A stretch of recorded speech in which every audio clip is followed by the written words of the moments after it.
Hi friends, எல்லோருக்கும் வணக்கம். எல்லோரும் எப்படி இருக்கீங்க? நல்லா இருக்கீங்களா? இன்றைக்கி அடுத்த பாகம் தான் பார்க்க போகிறோம். அதுக்கு முன்னாடி நீங்கள் செய்ய வேண்டியது என்ன அப்படின்னு கேட்டிங்கன்னா, நீங்கள் நம்ம சேனலில் வீடியோ பார்க்குறது ஃபஸ்ட் டைமாக இருந்தால் மறக்காமல் சேனலை சப்ஸ்கிரைப் பண்ணிக்கோங்க. அதுக்கப்புறம் வீடியோவை ஃபுல்லாக பாருங்கள். அப்போ தான் கதையில் நான் என்ன சொல்லியிருக்கேங்கிறது உங்களுக்கு கிளியராக புரியும். அடுத்த பார்ட் பார்க்குறப்போ உங்களுக்கு ஈஸியாக கதை புரியும். வாங்க கதைக்குள்ளே போகலாம் ஃப்ரெண்ட்ஸ். எங்கள் அம்மா அப்பா எனக்காக பொண்ணு பார்க்குறத அவங்க நிறுத்தவே இல்லை. பெண் பார்த்துக்கிட்டு தான் இருந்தாங்க. இருந்தாலும் நான் சொல்கிற விஷயங்களை அவங்க காது கொடுத்து கேட்குற மாதிரியே இல்லைங்கிறது மட்டும் எனக்கு நல்லா புரிஞ்சிச்சு. ஏன் அப்படி சொல்கிறேன்னா, எனக்கு இப்போதைக்கு ஒரு கல்யாணம் வேண்டாம், ஒரு 2 வருஷம் கழித்து கல்யாணம் பண்ணிக்கணும் அப்படிங்கிற ஒரு எண்ணத்தில் தான் நான் இருந்தேன். ஆனால் அம்மா அப்பா அவங்களோட கடமையை முடிச்சிடணும் அப்படிங்கிற மாதிரியான ஒரு யோசனையில் தான் இருந்தாங்க. அது அப்படியே 2 பேருமே ஒவ்வொரு எண்ணங்களில் இருந்தாங்க. அப்படியே போயிட்டு இருந்துச்சு. அந்த சமயத்தில் என்னோடய அக்கா ஒரு வீடு வாங்கியிருக்கா, ஒரு புதுசாக ஒரு வீடு வாங்கியிருக்கான்ட்டு எங்கள் அம்மாவுக்கு ஃபோன் அடித்து சொல்லிக்கிட்டு இருந்தான். ஏற்கனவே இருந்த வீடு ரொம்ப ஒரு பழசாக இருந்ததுனால அதை விற்றுட்டு வேறு ஒரு நல்ல ஏரியாவில் குழந்தைங்களுக்கெல்லாம் எல்லாமே வசதிகள் இருக்கிற மாதிரி ஒரு ஏரியாவில் மாமா கொஞ்சம் லோனும் போட்டு அவங்க வேலை பார்க்குற இடத்துல சேர்ந்து ஒரு நல்ல வீடு வாங்கியிருக்காங்க அப்படின்னு அக்கா சொல்லிட்டு இருந்தான். அம்மாவுக்கு ரொம்ப சந்தோஷமாக இருந்துச்சு. பரவாயில்ல, ஏதோ ஒரு பொண்ணு ஒரு வாழ்க்கையில் ஒரு விஷயம் நடந்திருக்கு அப்படிங்கிறத நினச்சி அம்மா ரொம்ப சந்தோஷப்பட்டாங்க. என்கிட்டயும் சொன்னாங்க, இது மாதிரி அக்கா வீடு வாங்கியிருக்காலாம், அடுத்த வாரம் கிரகப்பிரவேசம் பண்ணுறாங்களாண்டா, நம்ம அதுக்கு போகணும் அப்படின்னு சொல்லியிருந்தா அப்படின்னு சொன்னாங்க அம்மா. அதுக்கு அப்பா கிட்ட என்னம்மா அப்பாட்ட சொல்லிட்டீங்களா அப்படின்னு நான் கேட்டதுக்கு, அப்பாவுக்கெல்லாம் தெரியும்டா, அவள் வீடு வாங்கிட்டு போய் பேசிகிட்டு இருந்தா, அதெல்லாம் அப்பாவுக்கெல்லாம் தெரியும், நம்ம கண்டிப்பாக அந்த ஃபங்க்ஷனுக்கு போய் தான் ஆகணும் அப்படின்னு அம்மா சொன்னாங்க. இருந்தாலும் ஆஃபீஸ்லலாம் நீ லீவுக்கு சொல்லிவிடு முதல்லையே, அப்போதைக்கு ஆஃபீஸில் லீவ் கிடைக்கல அது இதுன்ட்டு என்கிட்ட சொல்லிட்டு இருக்கக்கூடாது, அக்கா ரொம்ப கோச்சுவாடா, கண்டிப்பாக இந்த ஃபங்க்ஷனுக்கு நம்ம போய் ஆகணும் அப்படின்னு அம்மா சொன்னாங்க. சரி ஓகேம்மா, நம்ம அக்காவுக்கு முதல் முறையாக இந்த அளவுக்கு ஒரு பெரிய விஷயம் வாழ்க்கையில் நடக்குது, கண்டிப்பாக நம்ம போவோம், அதெல்லாம் நீ எதுவும் நினச்சிக்காத, நான் ஆஃபீஸில் லீவ் சொல்லிடுறேன், 2 நாள் ஆச்சு லீவ் சொல்லிவிட்டு உங்களோட நான் வந்துடுவேன் அப்படின்னு சொன்னாங்க. சரி அப்படின்னு சொல்லிவிட்டு 2-3 நாள் கழித்து எல்லாமே ஊருக்கு அக்காவுக்கு எடுத்துகிட்டு போகிறதுக்காக எல்லாமே குடி போகிறதுக்கு வாங்குறதுக்காக அம்மா என்னை அழைச்சிட்டு போனாங்க. அப்புறம் அக்காவுக்கு இங்கே புது வீட்டில் வைக்கிறதுக்காக சில முக்கியமான திங்ஸ் எல்லாம் வாங்கினாங்க. ஏன்னா அது முறை கொடுக்கணும் அப்படிங்கிறது, புது வீடு கட்டினா அதெல்லாம் வாங்கி கொடுக்கணும் அப்படின்னு அம்மா சொன்னாங்க. என்னோட ஒரு மந்த் சேலரி எடுத்து அவங்கக்கிட்ட நான் கொடுத்துட்டேன் அப்படியே. அதில் தான் அவங்க எல்லா பொருளும் வாங்கினாங்க. அதுக்கப்புறம் அப்பாவும் கொஞ்சம் பணம் கொடுத்தாரு, அதெல்லாம் சேர்த்து போட்டு எல்லாருக்கும் நகை அது மாதிரி விஷயங்கள் எல்லாமே வாங்கினாங்க. வாங்கினதுக்கப்புறம் அம்மா நைட்டு வீட்டில் பேசிகிட்டு இருந்தாங்க. எனக்கு ரொம்ப சந்தோஷமாக இருக்குங்க, பரவாயில்ல, இவனுக்கு ஒரு நல்ல வேலை கிடச்சிருக்கு, நம்ம எவ்வளோ கஷ்டப்பட்டிருக்கோம் அந்த பிள்ளைங்களுக்காக, இப்போ ஓரளவு நிம்மதியாக இருக்குது அப்படின்னு சொல்லிட்டு அப்பாவும் அம்மாவும் பேசிகிட்டு இருந்தாங்க. நான் உட்காந்து வேலை பார்த்துக்கிட்டு இருந்தேன். அப்போ நான் கேட்டுக்கிட்டு உட்காந்துருந்தேன். அம்மா அப்பா அதை பேசிகிட்டு இருந்தோன்னே எனக்கு ஒரு மன திருப்தி, பரவாயில்ல, அம்மா அப்பா ஏதோ நம்ம நினச்சி சந்தோஷப்படுற மாதிரி இருக்காங்க அப்படிங்கிற மாதிரி என் மனசுக்குள்ள ஒரு திருப்தி இருந்துச்சு. மறுநாள் பஸ்ஸில் புக் பண்ணியிருந்தோம். ஏன்னா அக்கா இருக்கிற ஊருக்கு போகிறதுக்கு இங்கேருந்து ஒரு 4 மணி நேரம் கிட்ட ஆகும். அதனால் புக் பண்ணிட்டோம் முதல்லையே. நாங்கள் கொஞ்சம் சாப்பிட்றதுக்கு பொருள் எல்லாமே எடுத்துக்கிட்டு அந்த பஸ்ஸுக்காக வெயிட் பண்ணிக்கிட்டு இருந்தோம். அப்பா எல்லாமே எடுத்துக்கிட்டேன் அப்படின்னு என்கிட்ட கேட்டுருந்தார். எல்லாமே ரெடியாக இருக்குப்பா, ஒன்றும் பிரச்சனை இல்லை, நான் ஏற்கனவே டிரைவர்கிட்ட பேசிட்டேன், அவர் எல்லா பொருளையும் பின்னாடி ஏற்றிக்கலாம் அப்படிங்கிற மாதிரி தான் சொன்னார்.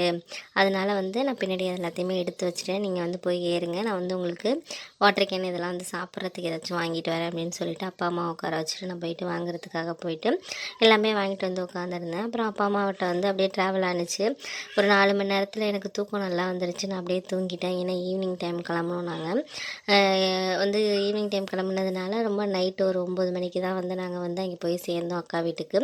போய் சேர்ந்ததுக்கப்புறம் அக்கா மாமாவுக்குலாம் ரொம்ப சந்தோஷம். நாங்கள் 2 நாளைக்கு முன்னாடியே குடி போகிறதுக்கு வந்துட்டோம் அப்படிங்கிறதுனால ரொம்ப சந்தோஷம். என்னடா ரொம்ப அதிசயமாக இருக்குது, நீ எப்படி இருந்தாலும் ஆஃபீஸ்க்கு லீவ் போட மாட்டேன், எப்படிடா லீவ் போட்டேன், அது இத்தனை நாளைக்கு முன்னாடி லீவ் போட்டு வந்திருக்கே அப்படின்னு சொல்லிட்டு அக்கா மாமா எல்லாம் கிண்டல் பண்ணாங்க.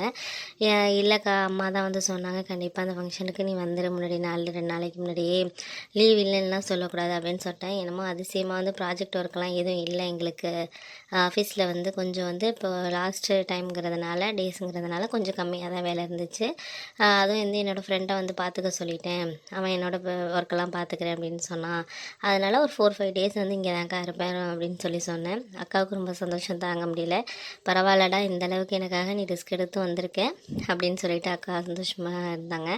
அப்புறம் வந்து எல்லோரும் வந்து வாங்க வீட்டுக்குள்ளே போங்க அப்படின்னு சொல்லிட்டு நாங்கள் வந்து பழைய வீட்டில் தான் வந்து ஒரு வீடு எடுத்திருந்தாங்க. அதாவது அந்த புது வீட்டுக்கு நாங்கள் போகலை.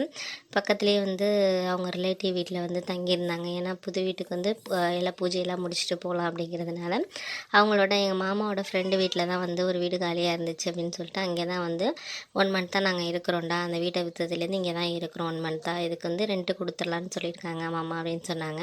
பரவாயில்லக்கா இந்த வீடு கூட நல்லா தான் இருக்குது, உங்களுக்கு இந்த வீடு வசதியாக தான் இருக்கும் அப்படின்னு பேசிகிட்டு இருந்தோம். அப்புறம் வந்து அக்கா வந்து அந்த வீடு வாங்கினது அப்புறம் எப்படி வாங்கினது எல்லாமே வந்து என்கிட்ட சொல்லிக்கிட்டு இருந்தா, பணம் எப்படி பெரட்டினாங்க என்னென்னமோ சொல்லிக்கிட்டு இருந்தா. எனக்கு வந்து ஒரு மாதிரி எப்படி சொல்கிறது, ரொம்ப சந்தோஷமாக இருந்ததுனால அவள் சொன்ன வார்த்தையெல்லாம் என் காதில் கேட்கல. அப்புறம் வந்து நம்ம என்னைக்குக்கா புது வீட்டுக்கு போகிறோன்னா, நாளைக்கு மறுநாள் போகலான்டா, நாளைக்கு வந்து கொஞ்சம் பொருள்லாம் வாங்க வேண்டியது இருக்குது வீட்டுக்கு, நீ அம்மா அப்பாலாம் வந்ததுக்கு அப்புறம் வந்து போயிட்டு செலெக்ஷன் பண்ணலாம் அப்படின்னு நான் சொல்லியிருந்தேன். அதனால் உங்கள் மாமாவும் ஓகே அப்படின்னு சொல்லியிருந்தாரா அப்படின்னு சொல்லிட்டு இருந்தாங்க. சரிக்கா ஓகே அப்படின்னு சொல்லிட்டு நைட்டு சாப்பாடு ரெடி பண்ணியிருந்தாங்க. சூப்பராக இருந்துச்சு சாப்பாடு, எல்லாமே வந்து சாப்பிட்டோம்.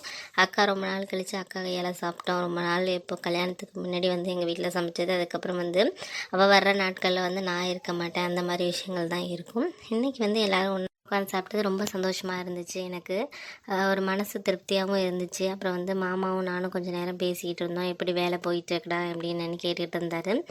இது மாதிரி மாமா அப்படின்னு சொல்லி பேசிகிட்டு இருந்தப்போ வந்து என்ன சொன்னாங்கன்னா, இது மட்டும் முக்கியம் கிடையாது, இன்னுமே வந்து நீ நல்லா வந்து ஹார்ட் ஒர்க் பண்ணணும், அப்போ தான் வந்து உன்னோட எப்படி சொல்கிறது, உன்னோட லட்சியத்தை அடைய முடியும் அப்படின்னு சொல்லிட்டு நிறைய அட்வைஸ் கொடுத்தாரு எனக்கு. சரி ஓகே மாமா அப்படின்னு சொல்லி பேசிகிட்டு இருந்தோம். அப்புறம் போயிட்டு அவங்க ரூமில் அக்கா மாமா எல்லாம் படுத்துட்டாங்க. அப்புறம் அம்மா நான் எல்லாம் ஒரு ரூமில் படுத்திருந்தோம். அதுக்கப்புறம் விடிஞ்சதுக்கப்புறம் வந்து அக்கா வந்து காலையில் டிஃபன் பண்ணிட்டு தான் சாப்பிட்டு முடிச்சுட்டு வந்து மாமா வந்து கார் வச்சுருந்தாங்க. அதுக்கப்புறம் இந்த கார்லேயே வந்து எல்லோரும் வந்து வீட்டுக்கு தேவையான பொருள்லாம் வாங்குறதுக்காக ஒரு பெரிய கடைக்கு போனோம். அந்த கடையில் போயிட்டு நிறைய அக்கா வந்து செலெக்ஷன் பண்ண சொல்லி கேட்டால் நானும் வந்து செலக்ட் பண்ணேன். அப்புறம் அம்மா மாமா எல்லோரும் சேர்ந்து வீட்டுக்கு தேவையான எல்லா பொருளையும் வந்து புதுசாகவே வாங்கிட்டோம். அப்புறம் அம்மாவும் சில பொருள் வாங்கிட்டு வந்திருக்கேன், அதனால் இதெல்லாம் வாங்க வேண்டாம் அப்படின்னு சொன்னாங்க. அதனால் அதெல்லாம் மட்டும் இல்லாமல் முக்கியமான பொருள் மட்டும் எல்லாமே வாங்கினோம். அப்புறம் எல்லாருக்கும் புது ட்ரெஸ் வந்து மாமா எடுத்து கொடுத்தாங்க. நாங்கள் வந்து அக்கா மாமாவுக்கு பிள்ளைங்களுக்கெல்லாம் எடுத்தோம்.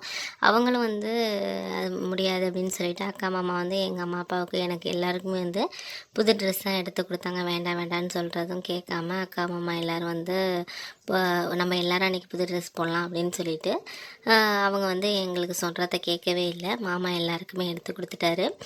அதுக்கப்புறம் வீட்டுக்கு வந்துட்டோம். அப்புறம் மறுநாள் வந்து கிரகப்பிரவேசத்துக்கு வந்து நிறைய இன்விடேஷன்லாம் அடித்து கொடுத்துருந்தாங்க. அதனால் நிறைய பேர் வருவாங்கடா அப்படின்னு அக்கா சொல்லிகிட்டு இருந்தாங்க. அப்புறம் வந்து நாள் அன்றைக்கி நைட்டே வந்து கிரகப்பிரவேசம் முடினாலே வந்து வீட்டுக்கு போய் எல்லா அரேஞ்ச்மெண்ட்டும் நான் மாமா எல்லோரும் சேர்ந்து பண்ணிட்டோம். மறுநாள் வந்து நல்லா கிராண்டாக நடந்துச்சு அந்த ஃபங்க்ஷனு. நிறைய பேரை கூப்பிட்டுருந்தாங்க. கிட்டத்தட்ட 500 பேருக்கு மேலே வந்து எல்லாம் சாப்பாடு அரேஞ்ச்மெண்ட்டு, மாமாவோட ரிலேட்டிவ்ஸ், அப்புறம் வேலை பார்க்குறவங்க எல்லாருமே வந்திருந்தாங்க. செம கிராண்டாக வந்து நாங்கள் எதிர்பார்க்காதத விட கிராண்டாக இருந்துச்சு. சாப்பாடெலாம் சூப்பராக இருந்துச்சு. எல்லாமே வந்து ஒரு குறிப்பிட்ட இடத்துல தான் மாமா சொல்லியிருந்தார், சூப்பராக இருந்துச்சு. அவ்வளோ ஒரு நல்லா இருந்துச்சு. எங்கள் அம்மா அப்பாவுக்கு ரொம்ப சந்தோஷமாகவே இருந்துச்சு. அதுக்கப்புறம் என்ன நடந்துச்சுங்கிறத நான் அடுத்த வர பார்ட்டில் சொல்கிறேன் ஃப்ரெண்ட்ஸ். இந்த வீடியோ உங்களுக்கு பிடிச்சிருந்துச்சுன்னா, அந்த கதை பிடிச்சிருந்துச்சுன்னா வீடியோ லைக் பண்ணிவிடுங்க.